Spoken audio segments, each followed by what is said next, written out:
सभी को नमस्कार। विश्वव्यापी आर्थिक मंदी आज के हमारे व्याख्यान का जो टॉपिक है वो है विश्वव्यापी आर्थिक मंदी, जिससे कि पूरा विश्व प्रथम विश्व युद्ध के बाद इस मंदी की चपेट में आया। तो इस व्याख्यान के माध्यम से हम आज इसके कारणों के बारे में और आर्थिक मंदी क्या थी इसके बारे में हम अध्ययन करेंगे। अक्टूबर 1929 ईस्वी में अमेरिका के मुद्रा बाजार में सट्टेबाजी का एक तीव्र दौर आया, जिसने आम अमेरिकी महाजनों का धन आकर्षित किया और इसके परिणाम स्वरूप अमेरिका के धन कुबेर भी यूरोप को ऋण देने की बजाय अपने ही देश में पूंजी लगाने लगे। यूरोप, जो उस समय अमेरिकी ऋणों के आधार पर टिका हुआ था, अचानक ही आधारहीन हो गया और यूरोपीय अर्थव्यवस्था डगमगा गई। संपूर्ण संसार में आर्थिक संकट के चिन्ह प्रकट होने लगे। वस्तुओं की कीमतें गिरने लगी। बैंकों के लिए रुपया अदा करना कठिन हो गया। अनेक बैंक फेल हो गए। कारखानों और अन्य धंधों को भी भारी घाटा उठाना पड़ा। लाखों मजदूर बेकार हो गए। कारखानों द्वारा उत्पादित माल से बाजार भरे पड़े थे, पर उन्हें खरीदने वाला कोई नहीं था। आर्थिक संकट का यह भयावह रूप था।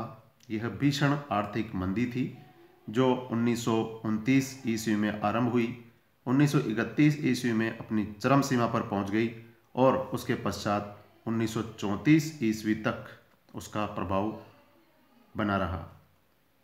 तो आइए इस आर्थिक मंदी के कारणों के बारे में हम अध्ययन करते हैं। आर्थिक मंदी और उससे उत्पन्न आर्थिक दुर्दशा भयंकर थी और संसार के इतिहास में अभूतपूर्व थी। इतिहासकारों एवं अर्थशास्त्रियों ने इसके भिन्न भिन्न कारण बताए हैं, जिनमें से प्रमुख कारणों का हम आज अध्ययन करेंगे। पहला है इसमें व्यापार चक्र का प्रभाव। मंदी काल व्यापार चक्र का वह भाग है जब आर्थिक क्रियाओं का संकुचन होता है, मूल्य गिर जाते हैं, बेरोजगारी बढ़ती जाती है और उत्पादन क्रमशः गिरने लगता है। यह व्यापार चक्र पूंजीवादी अर्थव्यवस्था में प्राय पाया जाता है। मूल्यों में मंदी व तेजी का चक्र हमेशा चलता रहता है, परंतु इसकी भीषणता प्राय साधारण होती है। लेकिन अमेरिका में प्रारंभ इस विश्वव्यापी मंदी का स्वरूप एवं आकार इतना भीषण था कि इसे असाधारण मंदी के नाम से पुकारा जाता है। यह संकट सोवियत रूस में भी 1922 से 27 ईस्वी के मध्य कैंची संकट के रूप में उपस्थित हुआ था। इतिहास लेखक लिप्सन महोदय का मानना है कि साधारण दृष्टि से उत्पादन की क्रियाओं में एक निश्चित समय के पश्चात इस प्रकार की शिथिलता आया करती है, अर्थात आर्थिक शिथिलता का चक्र एक अजीब नियम के अनुसार चला करता है। इस बात को पिछले 300 वर्षों से देखा जा रहा है। 1620 से 1624 ईस्वी में इंग्लैंड में व्यापारिक मंदी आई थी। उस समय उसका विदेशी व्यापार संकुचित हो गया था तथा बेकारी बढ़ गई थी। तब एक शाही कमीशन नियुक्त हुआ जिसने इस शिथिलता के कारणों की जांच की। उस समय भी इस शिथिलता के वे ही कारण बतलाए गए थे जो 1929 से 32 ईस्वी की शिथिलता के लिए बतलाए गए थे। तो इस प्रकार से व्यापार चक्र के प्रभाव को इस विश्वव्यापी मंदी के लिए कारण माना जाता है। दूसरा है प्रथम विश्व युद्ध से उत्पन्न परिस्थितियां। प्रथम विश्व युद्ध से उत्पन्न परिस्थितियां भी इस विश्वव्यापी मंदी का कारण थी। प्राय युद्ध के पश्चात ऐसी परिस्थिति उत्पन्न हो जाती हैं जिससे आर्थिक संकट उत्पन्न होता है। 19वीं शताब्दी के इतिहास में पहले भी 3 बड़े युद्ध हो चुके थे और इन युद्धों के बाद भी इसी तरह की आर्थिक मंदी आई थी। तीसरा जो मुख्य कारण है इसमें बचत, विनियोग व कृषि एवं औद्योगिक उत्पादन की अति होना। प्रसिद्ध अमेरिकी अर्थशास्त्री हैंसन ने तर्क दिया है कि महान मंदी के अनेक विशाल विनियोग उछालों के एक साथ अपने अंतिम छोर तक पहुंचने का परिणाम थी। साथ ही ये भी अर्थव्यवस्था की परिपक्वता के परिणाम स्वरूप बचत अत्यधिक होने लगी थी, जबकि विनियोग के अवसर काफ़ी गिर गए थे। लंदन स्कूल ऑफ इकोनॉमिक्स के प्रोफेसर रॉबिन्स ने लिखा है कि वास्तविक बचत बहुत कम थी, जबकि विनियोग में अत्यधिक तेजी से प्रसार हुआ और फिर वह अचानक ध्वस्त हो गया, क्योंकि उसके लिए वित्त अस्थिर बैंक शाख से प्राप्त हुआ था, न कि स्थिर बचत आदतों से। कुछ अर्थशास्त्रियों का मानना है कि कृषि एवं औद्योगिक वस्तुओं के अति उत्पादन के कारण ही विश्वव्यापी मंदी आई थी। युद्ध काल की अतिरिक्त मांग की पूर्ति के लिए कृषि एवं औद्योगिक उत्पादन बढ़ाया गया था, साथ ही इन वस्तुओं की कीमतों में भी वृद्धि हुई थी। तीसरा नेक्स्ट जो कारण माना जाता है विश्वव्यापी आर्थिक मंदी का, वो है सोने का विषम विभाजन। प्रथम विश्व युद्ध के बाद संसार का अधिकांश सोना अमेरिका तथा फ्रांस में एकत्रित होने लगा था। अमेरिका में प्रथम विश्व युद्ध के आरंभ तक व्यावसायिक उन्नति अपनी चरम सीमा तक पहुंच चुकी थी और युद्ध ने इसमें और अधिक बढ़ोतरी की, क्योंकि अमेरिका विश्व युद्ध में आरंभ में सम्मिलित नहीं हुआ था, पर अपना माल और अस्त्र शस्त्र आदि युद्ध सामग्री मित्र राष्ट्रों को देता रहा था। इस काल में उसने औद्योगिक उत्पादन द्वारा मित्र राष्ट्रों को अपना कर्जदार बना दिया। इस कर्ज की मात्रा बहुत अधिक थी। मित्र राष्ट्रों को जो कर्ज अमेरिका को चुकाना था वह 5,000 करोड़ रुपए से भी अधिक का था। इस कर्ज को अमेरिका को माल के रूप में नहीं दिया जा सकता था, क्योंकि अमेरिकन व्यवसायों का मुकाबला कर सकना अन्य देशों के लिए आसान नहीं था। यह रकम अमेरिका ने सोने के रूप में प्राप्त की। अमेरिका के अतिरिक्त फ्रांस में भी क्षतिपूर्ति के रूप में सोना पहुंचने लगा। ऐसा अनुमान किया जाता है कि संसार में उस समय जितना सोना था उसका 60% सोना अमेरिका व फ्रांस के पास था। सोने के इस विषम विभाजन का स्पष्ट अभिप्राय था कि अन्य देशों में सोने की कमी। सोना मुद्रास्फीति का आधार होता है, अतः जब सोने की कमी हो गई तो सिक्के की कीमत भी बढ़ गई और वस्तुओं की कीमत गिर गई। इसका अंतर्राष्ट्रीय व्यापार पर बुरा असर पड़ा और 1929 ईस्वी में आर्थिक संकट उत्पन्न हुआ। इस संकट का प्रथम असर ब्रिटेन पर हुआ और उसने स्वर्ण मान को स्थगित कर दिया था। उसकी इसी नीति के अनुरूप कुछ और देशों ने भी स्वर्ण मान का परित्याग कर दिया था। तो विश्वव्यापी आर्थिक मंदी का जो एक मुख्य कारण है वह सोने का विषम विभाजन होना भी माना जाता है, और उस समय लगभग 60% सोना विश्व का फ्रांस और अमेरिका के पास था, उपलब्ध था। नेक्स्ट जो कारण है वह है संकुचित आर्थिक राष्ट्रीयता। सन 1929 ईस्वी से 1932 ईस्वी के बीच विश्व के अधिकांश देशों में संकुचित आर्थिक राष्ट्रीयता तथा आत्मनिर्भरता की भावना चरम सीमा पर पहुंच गई थी। प्रत्येक राष्ट्र का यह प्रयास रहा था कि वह अपनी आवश्यकता की अधिकांश वस्तुएं बाहर से न मंगाकर स्वयं अपने देश में बनाए। विभिन्न राज्यों ने विदेशों से आने वाले माल पर उच्च सीमा शुल्क लगाए, विदेशों से आयात की मात्रा निश्चित की, आप्रवास नियंत्रण हेतु कानून बनाए और विदेशी राज्यों के विरुद्ध अन्य कई प्रकार से आर्थिक पक्षपात की नीति अपनाई। इंग्लैंड, जो अभी तक मुक्त व्यापार का समर्थक था, वह भी अपने राष्ट्रीय उद्योगों की सुरक्षा की दृष्टि से संरक्षण की नीति अपनाने लगा। एशिया में स्वदेशी आंदोलन, रूस में बाल्शेविक क्रांति तथा युद्ध के फलस्वरूप यूरोप के नए स्थापित राज्यों की संरक्षण नीति से पश्चिमी यूरोप के हाथ से एक बहुत बड़ा बाजार निकल गया। इस प्रकार संकुचित राष्ट्रीयता की भावना से जो नीतियां अपनाई गई उनके फलस्वरूप अंतर्राष्ट्रीय व्यापार और अधिक संकुचित हो गया था। इसका प्रभाव उन देशों के लिए अहितकर था जिनको युद्ध ऋण अथवा क्षतिपूर्ति का भुगतान करने के लिए अनुकूल व्यापार अंतर की सख्त आवश्यकता थी।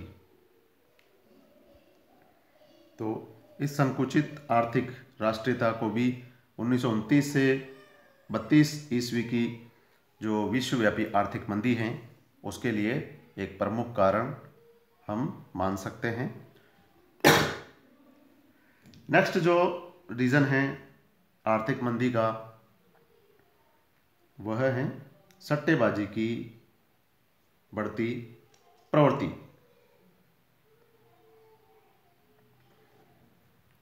अक्टूबर 1929 ईस्वी में अमेरिका के मुद्रा बाजार में सट्टेबाजी का एक तीव्र दौर आया, जिसने आम अमेरिकी पूंजीपति का ध्यान आकर्षित किया। इसके परिणाम स्वरूप अमेरिका के धन कुबेर भी यूरोप को ऋण देने के बजाय अपने ही देश में पूंजी लगाने लगे। यूरोप, जो उस समय अमेरिकी ऋणों के आधार पर टिका हुआ था, अचानक ही आधारहीन हो गया। प्रोफेसर फाकनर ने अमेरिका में सट्टेबाजी की बढ़ती हुई प्रवृत्ति को भी आर्थिक मंदी का एक कारण माना है। महायुद्ध के पश्चात अमेरिका की आर्थिक समृद्धि में काफ़ी वृद्धि हुई, जिससे वहां के पूंजीपति अपनी अतिरिक्त पूंजी को सट्टे में लगाने के लिए आकर्षित हुए। प्रारंभिक वर्षों में उससे बहुत लाभ हुआ, अतः शेयरों के खरीद के लिए प्रतिद्वंदिता आरंभ हो गई। करीब 10 लाख नए व्यक्ति इस व्यवसाय में प्रवेश कर गए। परिणाम स्वरूप 1 जनवरी 1925 ईस्वी तथा अक्टूबर 1929 ईस्वी के बीच की अवधि में न्यूयॉर्क स्टॉक एक्सचेंज में अंशों की संख्या 44 करोड़ 34 लाख से बढ़कर 100 करोड़ हो गई। अंश अपने अंकित मूल्य से 20 गुना अधिक मूल्य पर बिक रहे थे। अमेरिका के लोगों में यह धारणा व्याप्त हो गई थी कि देश में कभी न समाप्त होने वाली समृद्धि आ गई है, किंतु यह चरम सीमा थी और 29 अक्टूबर 1929 ईस्वी के बाद शेयर बाजार में गिरावट आरंभ हो गई। यह वह दिन था जिसके बाद से शेयर बाजार में निरंतर गिरावट आई। परिणाम स्वरूप सितंबर 1929 ईस्वी से जनवरी 1933 ईस्वी की अवधि में 30 औद्योगिक इकाइयों के अंशों के मूल्य प्रति अंश लगभग $365 से गिरकर $62.7 रह गए। यही स्थिति अन्य अंशों की हुई। शेयर बाजार में लगभग $16 अरब की हानि हुई। इससे यूरोपीय राज्यों की अर्थव्यवस्था को गहरा आघात पहुंचा। तो इस सट्टेबाजी की बढ़ती प्रवृत्ति को भी विश्वव्यापी आर्थिक मंदी का एक मुख्य कारण माना जाता है। अगला जो रीजन है वह है यूरोपीय आर्थिक व्यवस्था की निर्बलता। यूरोप की स्थिति में विशेषकर इस समय 2 बड़ी कमजोरियां थी। प्रथम तो यह कि अब यांत्रिक उत्पादन में यूरोप का एकाधिकार नहीं रहा था।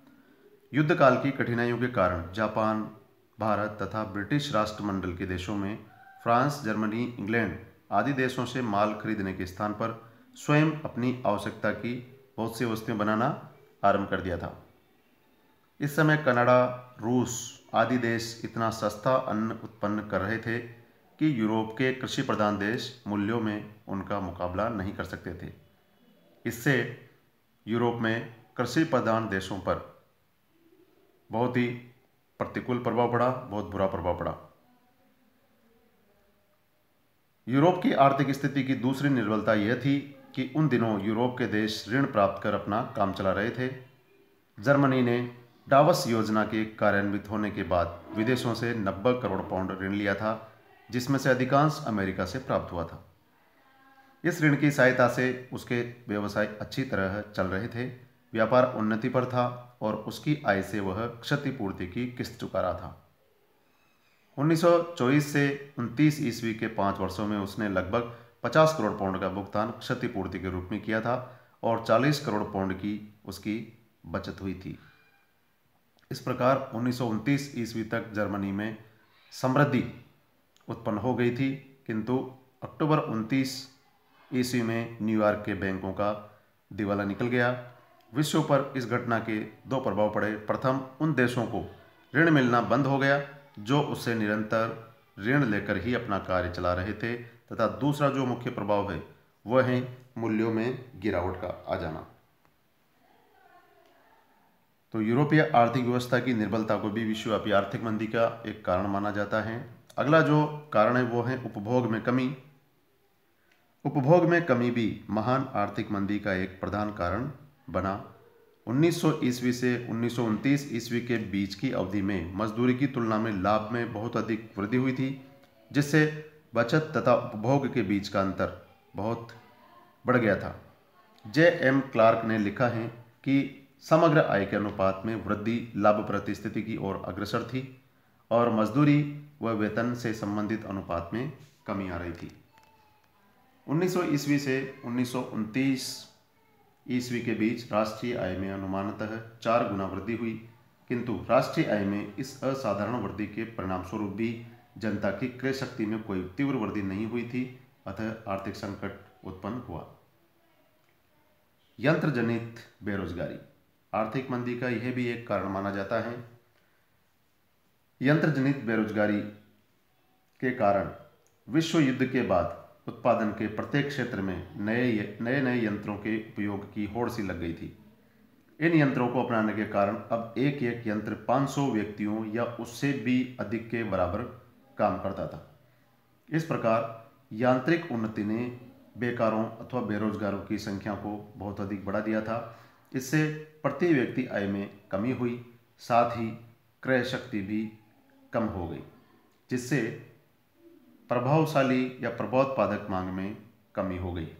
तो विश्वव्यापी आर्थिक मंदी के पीछे यंत्र जनित या यंत्रों के आविष्कार से जो बेरोजगारी हुई उसको भी एक मुख्य कारण माना जाता है, क्योंकि उसकी वजह से बेकारी बढ़ी और क्रय शक्ति कम हुई, जिसके कारण मंदी को बल मिला। तो इस प्रकार से आज के इस ई व्याख्यान में हमने विश्वव्यापी आर्थिक मंदी क्या है और इसके मुख्य कारण क्या हैं उसके बारे में अध्ययन किया। धन्यवाद।